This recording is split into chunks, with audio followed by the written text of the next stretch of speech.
नारे बड़े थे, किरदार छोटे निकले। सत्ता के सौदों में सपने झूठे निकले।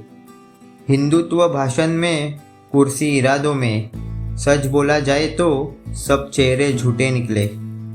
जो कल तक दुश्मन थे आज गले लग बैठे हैं। कुर्सी के आगे सारे उसूल टूटे निकले। सत्ता तो मिल गई मगर याद रखना, इतिहास में ऐसे सौदे हमेशा लूटे निकले। हे राजकारण नाही, ही जनतेची फसवणूक आहे। बीजेपी एमआयएम युती नाही म्हणत शेवटी सत्तेसाठी मिठी। लायकी नसलेल्या लोकांना निवडून दिल्यावर हेच होणार। मतदान करताना डोळे बंद आणि नंतर आश्चर्याचा आव। स्वतःला हिंदू म्हणून घ्यायला बीजेपीला लाज वाटली पाहिजे। भाषणात हिंदुत्व आणि सत्तेत सौदेबाजी। औरंगजेबाच्या कबरीवर डोकं ठेवणाऱ्या औलाद्यांबरोबर मांडीला मांडी लावून बसताय। हे आहे तुमचं हिंदुत्व?